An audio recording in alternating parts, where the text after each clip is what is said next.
नमस्कार, आप सभी का स्वागत डीडी न्यूज पर। आपके साथ मैं हूं मुकुल शर्मा। इस वक्त की तमाम बड़ी खबरों से आपको रूबरू कराएंगे, लेकिन सबसे पहले नजर डालते हैं हेडलाइंस पर। प्रधानमंत्री मोदी ने केरलम विधानसभा चुनाव को लेकर पलक्कड़ में किया जनसभा को संबोधित। कहा, यूडीएफ एलडीएफ के बीच फंसा है केरलम। एनडीए को बताया युवाओं की पसंद। कहा, बदलाव का संदेश दे रहा है केरलम।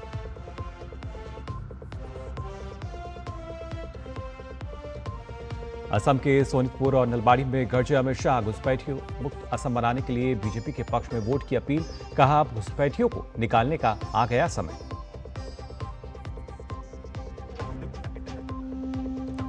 मन की बात में प्रधानमंत्री मोदी ने पश्चिम एशिया संकट पर की बात। स्वार्थ की राजनीति करने वालों को दी बड़ी नसीहत। कहा, खराब ना करें माहौल, मिलकर चुनौतियों से निकलेंगे बाहर।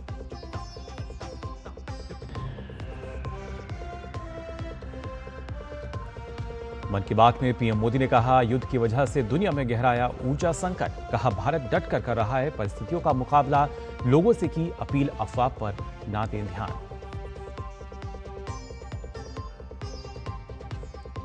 और नेपाल में भ्रष्टाचार के खिलाफ बालिन प्रशासन का एक्शन जारी। मनी लॉन्ड्रिंग मामले में पूर्व ऊर्जा मंत्री दीपक खड़का गिरफ्तार। सड़कों पर उतरे पार्टी कार्यकर्ता।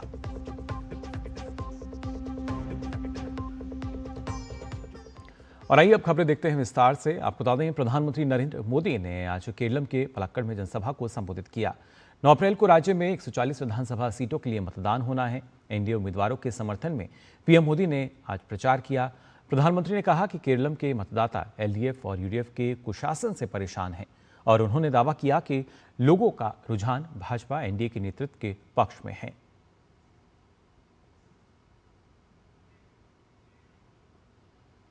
कुछ साल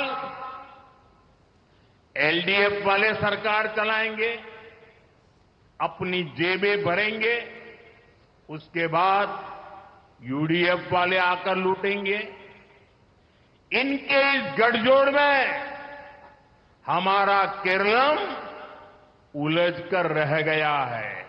इन दिनों कम्युनिस्ट और कांग्रेस ने मिलकर एक नया प्रोपेगेंडा शुरू किया है। कम्युनिस्ट कहते हैं कि कांग्रेस बीजेपी की बी टीम है और कांग्रेस वाले कहते हैं कम्युनिस्ट बीजेपी की बी टीम है। यानी एलडीएफ और यूडीएफ इन लोगों ने भी मान लिया है इस बार केरलम चुनाव में एक टीम अगर कोई है तो वो सिर्फ और सिर्फ बीजेपी ही है। प्रधानमंत्री ने केरलम की जनता को कांग्रेस और लेफ्ट दलों के दोगलेपन से सतर्क रहने की सलाह भी दी। उन्होंने कहा कि ये दोनों दल पूरे देश में साथ में चुनाव लड़ते हैं, वहीं केरलम में एक दूसरे के खिलाफ हैं। चुनाव में पर्दे के पीछे कौन किसकी बी टीम है, ये केरलम के लोगों के सामने इसकी भी सच्चाई में आज रखने वाला हूं। कांग्रेस और कम्युनिस्ट पूरे देश में एक दूसरे से गठबंधन करते हैं। बिहार देख लीजिए, झारखंड देख लीजिए, आंध्र प्रदेश से लेकर मणिपुर, त्रिपुरा, असम तक कांग्रेस और कम्युनिस्ट का गठबंधन होता है। इंडिया अलायंस में सब साथ में है। दिल्ली में सरकार साथ में चलाई थी, तमिलनाडु में भी ये दोनों एक साथ अलायंस में है। लेकिन यहां केरलम में कांग्रेस और लेफ्ट वाले एक दूसरे को झूठी गाली देते हैं। इसलिए आपको, मेरे केरलम के भाई बहनों को, इन दोनों से ही सावधान रहना है। और आइए बात करते हैं असम की, जहां पर चुनाव की तैयारियां तेज नजर आ रही हैं। इसी कड़ी में केंद्रीय गृह मंत्री और बीजेपी के वरिष्ठ नेता अमित शाह ने असम के सोनितपुर की जनसभा को संबोधित किया। असम को घुसपैठ से मुक्ति दिलाने के लिए अमित शाह ने जनता से अगले 5 साल के लिए भाजपा की सरकार बनाने की अपील की।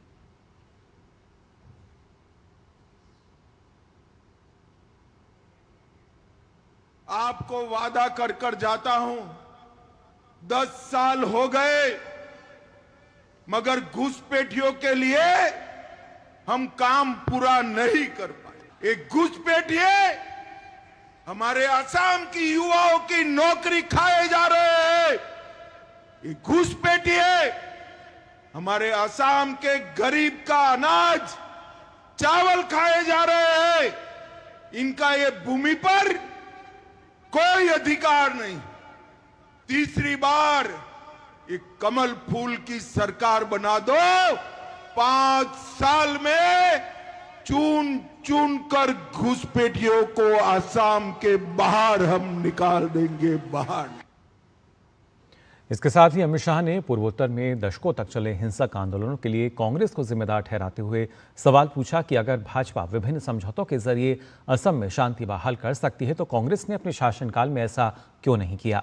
उन्होंने कांग्रेस पर झगड़ा कराओ और राज करो की नीति अपनाने का आरोप लगाया। साथ ही उन्होंने कहा कि कांग्रेस ने राज्य के सैकड़ों युवाओं को गोली चलाकर मौत के घाट उतार दिया। कांग्रेस को मैं पूछना चाहता हूं, अगर भारतीय जनता पार्टी बोडो के साथ, बोडोलैंड के युवाओं के साथ, हमारे आदिवासी भाइयों के साथ समझौता कर सकती है तो आप क्यों नहीं कर? क्योंकि आपकी पॉलिसी थी, आपकी नीति थी, झगड़ा कराओ और राज करो। आपने सैकड़ों युवाओं को गोली की मौत से घाट उतारा। भाइयों बहनों, असम आंदोलन आज भी असम का युवा भूल नहीं पाया। साथ ही केंद्रीय गृह मंत्री ने राहुल गांधी पर भी जमकर हमला बोला। उन्होंने कहा कि पूरे देश में एसआईआर हो रहा है और राहुल गांधी उसका विरोध कर रहे हैं। अभी देश भर में एसआईआर हो रहा है। ये राहुल बाबा एंड कंपनी एसआईआर का विरोध कर रही है। एक गोगाई कभी आए तो पूछना इसको, क्यों एसआईआर का विरोध कर रहे हो? ये आसाम के युवा मुझे बताए, देश भर की सूची से घुसपैठिए को मतदाता सूची से घुसपैठिए को निकालना चाहिए या नहीं निकालना चाहिए भाई? झंडे, बैनर, पोस्टर और लाउडस्पीकरों का शॉट चुनावी माहौल की आम पहचान मानी जाती है, लेकिन इस बार पुदुचेरी की अगर बात करें तो यहां पर विधानसभा चुनाव प्रचार का तरीका पूरी तरह अलग नजर आ रहा है, जहां सख्त कानून और हाईटेक निगरानी के साथ चुनावी प्रक्रिया को पारदर्शी बनाने पर जोर है। कांग्रेस ने कभी भी देश की सुरक्षा को अपना मुद्दा नहीं माना। आए दिन ये पाकिस्तान के आतंकवादी घुसते थे, बम धमाके करते थे और धड़ल्ले से चले। हमारी सरकार आने के बाद ये पाकिस्तानी आतंकवादियों ने उरी, पुलवामा और पहलगांव में हमला किया। उरी में हमला किया, मोदी जी ने सर्जिकल स्ट्राइक करी। पुलवामा में हमला किया, एयर स्ट्राइक करी और पहलगांव में हमला किया, ऑपरेशन सिंदूर कर कर आतंकवादियों का सफाया करने का काम। और खासतौर से अब बात कर लेते हैं पुदुचेरी की भी। यहाँ पर किस तरीके से जो चुनाव प्रचार है वो तेज नजर आ रहा है, लेकिन हर बार के मुकाबले अगर देखा जाए किस तरीके से इस बार का जो चुनावी माहौल है वो यहाँ पर कुछ अलग है। आइए देखते हैं इस रिपोर्ट में। पुदुचेरी विधानसभा चुनाव 2026 के लिए the Puducherry open places prevention of disfigurement act 2000 को सख्ती से लागू किया गया है। इस कानून के तहत सरकारी और निजी संपत्तियों पर पोस्टर, बैनर या पेंट के जरिए प्रचार पूरी तरह प्रतिबंधित है। नियमों के उल्लंघन पर जुर्माना या जेल दोनों का प्रावधान है। इसके साथ ही फ्री एंड फेयर इलेक्शन के लिए यहां सुरक्षा बलों की 45 कंपनियों को लगाया गया है। बिना परमिशन लेके किसी भी बैनर्स और पोस्टर्स पब्लिक प्लेसेस को डिसफिगर नहीं कर सकते हैं। सो उस चुनाव को हम इस इलेक्शन में ठीक से हम यूज़ किया है। 10,000 के ऊपर डिसफिगरमेंट को हम रिमूव किया है with in the first 72 hours after announcement of elections. चुनाव आयोग ने इस बार निगरानी को और मजबूत करते हुए हर मतदान केंद्र पर ड्रोन तैनात करने का फैसला किया है। मुख्य निर्वाचन अधिकारी पी जवाहर ने कहा कि पुदुचेरी में पूरी तरह से फ्री एंड फेयर इलेक्शन के लिए आयोग प्रतिबद्ध है। इसके चलते राज्य में अब तक 4.7 करोड़ रुपए की जब्ती हो चुकी है। इसके अलावा अराजक तत्वों पर भी लगातार कार्रवाई जारी है। कैश फॉर वोट्स का टेंडेंसीज को कर्ब करने के लिए इस बार हम एविडेंस बेस्ड एक्शन लेने के लिए कोशिश कर रहे हैं। हम इस बार 30 ड्रोन्स डिप्लॉय करने के लिए फॉर 30 कॉन्स्टिट्यूएंसी डिप्लॉय करने के लिए कोशिश कर रहे हैं। हमारा सीजर्स अलग अलग कैटेगरी में है। अभी पूरा बताएंगे तो 4.7 करोड़ वर्थ ऑफ सीजर्स अभी इलेक्शन अनाउंसमेंट के बाद हम किया है। पुदुचेरी की भी सभी 30 सीटों पर कुल 294 उम्मीदवार मैदान में हैं और मतदान 9 अप्रैल को एक ही चरण में होगा। राजनीतिक तौर पर पुदुचेरी में इस बार का मुकाबला दिलचस्प है। जहां एनडीए गठबंधन अपनी सत्ता बरकरार रखने की कोशिश में है, वहीं कांग्रेस, डीएमके और अन्य दल कड़ी चुनौती पेश कर रहे हैं। आम आदमी पार्टी और क्षेत्रीय दलों की सक्रियता मुकाबले को त्रिकोणीय बना सकती है। सख्त कानून, तकनीकी निगरानी और बहुकोणीय मुकाबले के बीच पुदुचेरी में लोकतंत्र का ये महापर्व इस बार नई मिसाल कायम करने की ओर बढ़ता दिख रहा है। डीडी न्यूज के लिए पुदुचेरी से विशाल बैरिस्टो की रिपोर्ट। और आइए बुलेटिन में आगे बढ़ते हैं। आपको बता दें, प्रधानमंत्री नरेंद्र मोदी ने आज मन की बात कार्यक्रम के जरिए देशवासियों को संबोधित किया। प्रधानमंत्री ने पश्चिम एशिया पूर्व में चल रहे भीषण युद्ध और वैश्विक ऊर्जा संकट पर बात की। उन्होंने खाड़ी देशों में रह रहे 1 करोड़ से अधिक भारतीयों की सुरक्षा को लेकर सरकार की प्रतिबद्धता भी दोहराई और मदद के लिए खाड़ी देशों का आभार जताया। साथ ही राष्ट्रहित के इस संवेदनशील मुद्दे पर स्वार्थ की राजनीति न करने और अफवाहों से बचने की अपील भी की। प्रधानमंत्री नरेंद्र मोदी ने मन की बात कार्यक्रम में पश्चिम एशिया में जारी भीषण युद्ध पर गहरी चिंता व्यक्त की।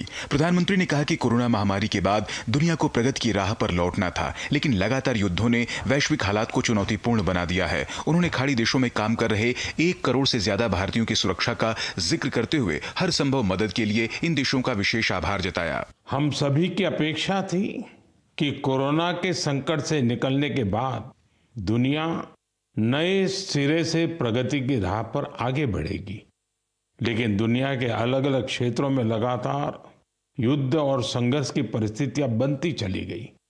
वर्तमान में हमारे पड़ोस में 1 माह से भीषण युद्ध चल रहा है। हमारे लाखों परिवारों के सगे संबंधी इन देशों में रहते हैं, खासतौर पर खाड़ी देशों में काम करते हैं। मैं गल्फ कंट्रीज का बहुत आभारी हूं। वे ऐसे 1 करोड़ से ज्यादा भारतीयों को वहां पर हर प्रकार की मदद दे रहे हैं।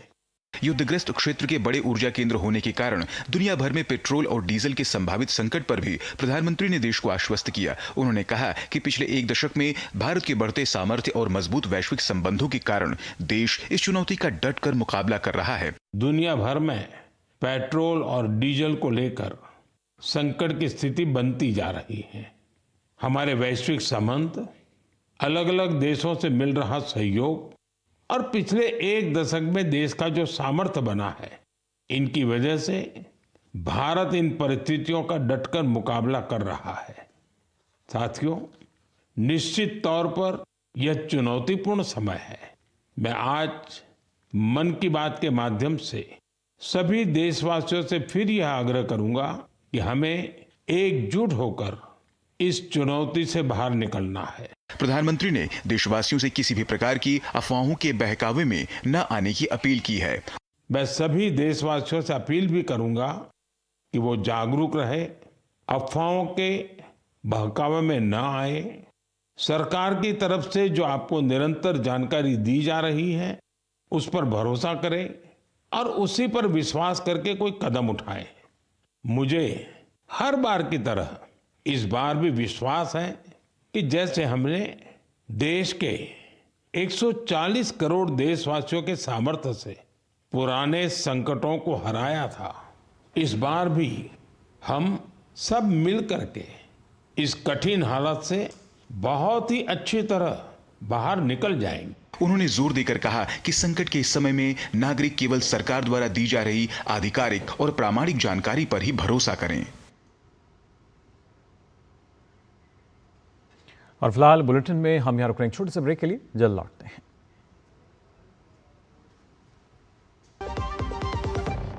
टर टर टर टर सिस्टर बीना का मैसेज आया है, अर्जेंट। लिखा है मेरे बच्चे के ट्रीटमेंट के लिए 1 लाख रुपए चाहिए डॉक्टर, तुरंत भेज दीजिए प्लीज। सिस्टर बीना, मैं पहले सिस्टर बीना को फोन करके पूछूंगी फिर भेजूंगी, क्योंकि मैं मूर्ख नहीं हूँ। Well done doctor. यूपीआई कहता है अगर पहचान के व्यक्ति से भी ऐसे मैसेज आए तो हो सकता है कि उनके मैसेजिंग ऐप हैक्ड हो। तो पहले नॉर्मल कॉल करके चेक करो और कहो मैं मूर्ख नहीं हूँ। जाइए आप भी किसी का टेस्ट लीजिए। मेरी पसंद, मेरी पसंद, मेरी पसंद, मेरी पसंद, हमारी पसंद, हम सबकी पसंद। मजबूत देश का मजबूत सरिया हो गया स्टील। ब्रेक के बाद आप सभी का एक बार फिर स्वागत। डीडी न्यूज पर खबरों में आगे बढ़ते हैं। आपको बता दें श्रीलंका ने ऊर्जा संकट में त्वरित मदद के लिए भारत का धन्यवाद दिया है। श्रीलंका के राष्ट्रपति अनुराग दिसानायके ने सोशल मीडिया प्लेटफॉर्म एक्स पर श्रीलंका की मदद के लिए भारत का आभार जताते हुए लिखा कि कुछ दिन पहले मैंने पीएम नरेंद्र मोदी से बात की थी, जिसमें श्रीलंका को मध्य पूर्व के संघर्ष के कारण ईंधन आपूर्ति में आ रही रुकावटों पर चर्चा हुई थी। भारत के त्वरित सहयोग के लिए मैं आभारी हूँ। कल कोलंबो में 38,000 मीट्रिक टन ईंधन पहुंचा। अपने करीबी समन्वय के लिए मैं भारत के विदेश मंत्री एस जयशंकर को भी धन्यवाद देता हूं।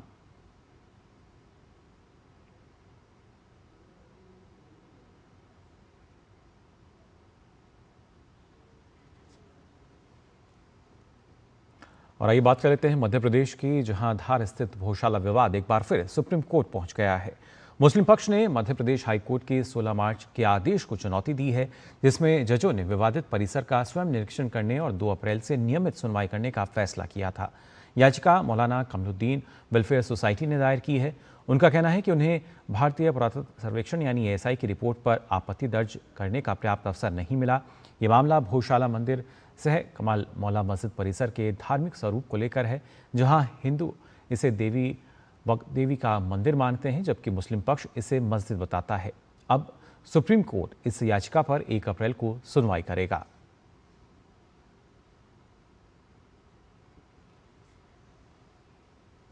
भारत और माल्टा के बीच द्विपक्षीय संबंधों और अधिक मजबूत करने के उद्देश्य से माल्टा की राजधानी वलेटा में आयोजित विदेश कार्यालय परामर्श का चौथा चरण सफलतापूर्वक संपन्न हो गया है।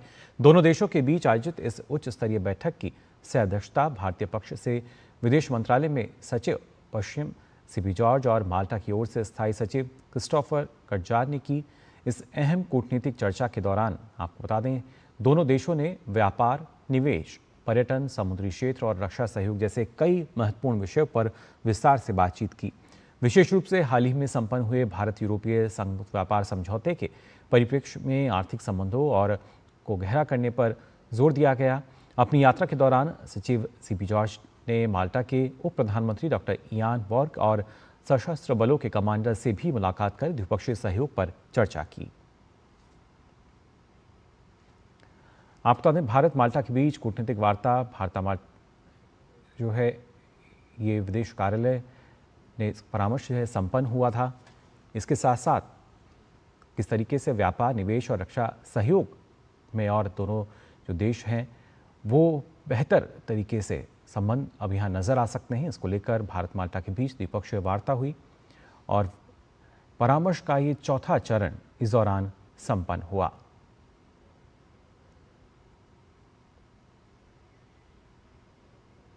वालेटा, जहां पर व्यापार, इसके साथ साथ निवेश, इन तमाम मुद्दों को लेकर द्विपक्षीय चर्चा हुई। हिंदी फिल्मों के जाने माने अभिनेता मनोज वाजपेयी ने IFT 2026 के दौरान सिनी एक्सचेंज में अपने अनुभव को साझा किया, जिसमें उन्होंने एक छोटे से गांव से नेशनल और ग्लोबल स्टेज तक के अपने सफ़र के बारे में बताया। बाद में मनोज वाजपेयी ने डॉक्टर ईश्वास निवास के साथ अपनी 1999 की मूवी शूल की स्क्रीनिंग इवेंट में भी शामिल हुए। हमारी संवाददाता तन्वी तनेजा ने उनसे खास बातचीत की। कार्यक्रम किए हैं आपने, शिकस्त इम्तिहान, कुछ एक प्रोग्राम ऐसा भी था हम बम्बई नहीं जाएंगे, पर बम्बई एक फिल्म सितारे को मतलब अपना करियर बनाने के लिए बम्बई जाना ही पड़ेगा। क्या ओपिनियन है आपको? नहीं, ठीक है, वो तो मुंबई जाना पड़ता है, आपको डायरेक्टर्स वहीं मिलेंगे, प्रोड्यूसर्स भी वहीं मिलते हैं, लेकिन धीरे धीरे चीज़ें डिसेंट्रलाइज हो गई हैं डिजिटल के आने के बाद। अब तो सारे बच्चे शॉर्ट फिल्म बना रहे हैं, कहीं भी बैठ करके वो कुछ जुगाड़ करके फिल्में भी बना ले रहे हैं, तो चीज़ें बदल गई हैं। वो एक पावर शिफ्ट हुआ है और वो आगे और भी शिफ्ट होगा, मेरा मानना है। और आपकी सर 1999 की फिल्म शूल वहाँ ये डायरेक्टर है। यस, ये डायरेक्टर है। आप दोनों क्या कहना चाहेंगे? Has the film aged really well? It is still resonating as much as possible. Let me tell you about Manoj Bhai. Okay, it is on paper, Samar Pratap Singh. It is a very single-dimensional character. It's a very honest cop. But Manoj Bhai brought in a performance with such an emotional depth to it and with such an incredible layers to it. Just before coming here, I just saw the film just to recollect it. Every single time I watch it, it still resonates with me. That is the power of a character which he brought in. That is also one of the main reason, because since it's a character-oriented film, every time you see it, the same level of, with the same impact of the connect you are doing it. Delhi का reception, fans Bombay को beat कर रहे हैं पहले addition में हमेशा beat करेंगे यार। दिल्ली वाले हमेशा कमाल है। अभी हमने देखा मनोज वाजपेयी जो अपनी शूल फिल्म के सेशन के बाद एक इन कॉन्वर्सेशन भी करके आए हैं यहाँ भारत मंडपम में। कैमरा पर्सन केशव के साथ तन्वी तनेजा, DD न्यूज़ के लिए। दिल्ली में चल रहे अंतर्राष्ट्रीय फिल्म महोत्सव में एक से बढ़कर एक कलाकारों का जमावड़ा लगा हुआ है। इस दौरान पर्यावरण के क्षेत्र में 3 राष्ट्रीय फिल्म पुरस्कार जीत चुके फिल्म निर्माता नंदन सक्सेना ने इस आयोजन की खुलकर तारीफ की। आयोजन के विभिन्न पहलुओं पर DD न्यूज़ संवाददाता तन्वी तनेजा ने इनसे खास बातचीत की। बहुत उत्साह है यहाँ सिने लवर्स में, और मेरे साथ documentary film maker, national film award winning documentary film maker Nandan Saxena ji हैं। Nandan, you have been here, आप बहुत दिनों से हैं, देख रहे हैं, मैं भी आपको देख रही हूँ। आपने क्या क्या अनुभव किया है यहाँ IFFD में? देखो, एक तो अच्छी बात यह है कि मैं दिल्ली वाला हूँ। अब मैं मुंबईकर हो गया हूँ, अलग बात है, लेकिन मेरी रूह जो है दिल्ली में बसती है। तो मैं बहुत खुश हूँ कि दिल्ली को एक अपना फेस्टिवल प्राप्त हुआ है, और आगाज़ अच्छा है तो अंजाम भी अच्छा होगा। अभी बेबी स्टेप्स हैं, कुछ गलतियां होंगी, लेकिन कोई बात नहीं, अगले साल बेहतर करेंगे, ये मुझे पूरा विश्वास है। थोड़ा सा अपने काम के बारे में बताइए सर हमारे दर्शकों को। आपने 3 डॉक्यूमेंट्रीज़ आपकी नेशनल फिल्म अवार्ड विनिंग हैं, दे आर ऑन एनवायरनमेंट, थोड़ा सा उसके बारे में बताइए। तो हमें ये लगता है कि फ़िल्म उस आदमी को बनानी चाहिए जिसके पास कहने को कुछ हो, और कहने को वो हो अगर आप उस आदमी को ज़ुबान दे सकते हैं जिसके पास ज़ुबान नहीं है, तब आपने बतौर फिल्म मेकर अपना धर्म निभाया। अगर आप उन कॉरपोरेट्स के ही गाना गा रहे हैं जिनके पास तो प्रोपेगेंडा करने की पूरी मशीनरी है, तो फिर हमने शायद इंसान होने का धर्म भी हम नहीं समझ पाए। हम लोग का ना दिल उन्हीं फिल्मों में है जो हमारी धरती से, हमारी मिट्टी की जिसमें सुगंध है, हमारे जो पानी को, संसाधनों को बचाने की जहाँ कोशिश है, या किसान को किसानी बचाने की कोशिश है, हमारा काम उस तरफ का है। नंदन सक्सेना जी, DD न्यूज़ से बातचीत करने के लिए आपका बहुत बहुत धन्यवाद। आज की युवा पीढ़ी जो फिल्म मेकर बनना चाहती है, सतह के नीचे जाने की कोशिश करिए। कैमरा पर्सन विनय कुमार तिवारी के साथ तन्वी तनेजा, DD न्यूज़ के लिए। दिल्ली में फिक्की लेडीज़ ऑर्गेनाइजेशन के 42वें वार्षिक सम्मेलन का भव्य आगाज़ हुआ। फिक्की फेडरेशन हाउस में आयोजित इस महत्वपूर्ण कार्यक्रम में देश भर से नीति निर्माता, उद्योग जगत के दिग्गज और महिला लीडर्स एक मंच पर जुटे। यह वार्षिक सम्मेलन विकसित भारत 2047 के विजन को ध्यान में रखते हुए महिला नेतृत्व वाले विकास और नवाचार पर केंद्रित रहा। सम्मेलन में महिला उद्यमिता और लीडरशिप, डिजिटल ट्रांसफॉर्मेशन और AI आधारित विकास, स्किल डेवलपमेंट और क्षमता निर्माण, समावेशी आर्थिक भागीदारी जैसे अहम मुद्दों पर गहन चर्चा हुई।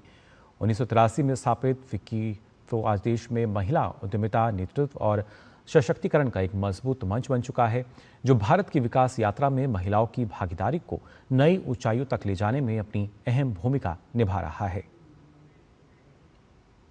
प्रधानमंत्री जी ने एक बहुत अच्छी लाइन कही थी जो हमें लागू भी होती है और बहुत इंस्पायर भी करती है, और वो लाइन थी विमेन लेड डेवलपमेंट, कि जब विमेन इसकी बेनिफिशरीज़ हैं तो उनकी भागीदारी भी होनी चाहिए इसको आगे लेके जाने, और जो महिलाएं हैं वो दूसरी महिलाओं की आवाज़ अच्छी तरह सुनती हैं, क्योंकि अगर 33% रिजर्वेशन ला रहे हैं तो उसमें पॉलिसीज़ महिलाएं जब दूसरी महिलाओं के लिए बनाएंगी तो उसमें एम्पैथी भी होगी।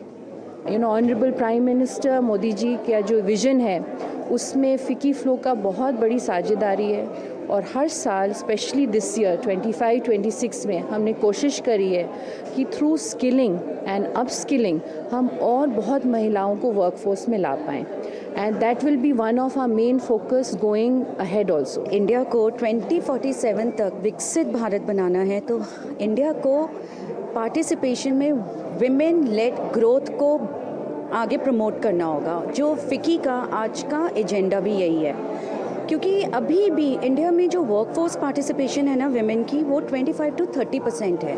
आप सोचो अगर ये डबल हो जाए तो जीडीपी और कितना आगे हमारा भारत ग्रो कर सकता है। प्राइम मिनिस्टर की विजन जो 2047 में हमें स्ट्रॉन्गेस्ट इकॉनमी बना के चलनी है, हम वैसे ही सबसे ज़्यादा उनके साथ कंट्रीब्यूट कर सकते हैं, और हम उनके बिगेस्ट सपोर्टर्स हैं। We need to work together and we need to take this country to the next level together.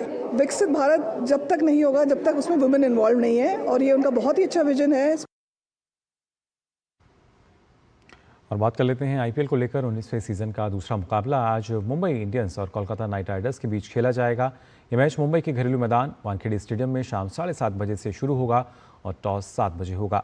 Mumbai Indians 5 बार की चैंपियन है। पिछले सीजन टीम 30 स्थान पर रही थी। वहीं केकेआर ने 2012, 2014 और 2024 में खिताब जीते हैं, लेकिन पिछला सीजन उनके लिए खास नहीं रहा और टीम 8वें स्थान पर रही थी। मुंबई इंडियंस का कोलकाता नाइट राइडर्स के खिलाफ रिकॉर्ड काफ़ी मजबूत है। दोनों टीमों के बीच खेले गए 35 मुकाबलों में मुंबई इंडियंस ने 24 मैच जीते हैं, जबकि केकेआर को 11 में जीत मिली है। वानखेड़े में दोनों टीम 12 बार आमने सामने आ चुकी हैं। 10 मुकाबले होम टीम मुंबई ने जीते हैं, वहीं कोलकाता को सिर्फ 2 में जीत मिली। मुंबई इंडियंस इस बार खिताब की मजबूत दावेदार मानी जा रही है। तो फिलहाल के लिए इस बुलेटिन में बस इतना ही। दीजिए अनुमति। नमस्कार।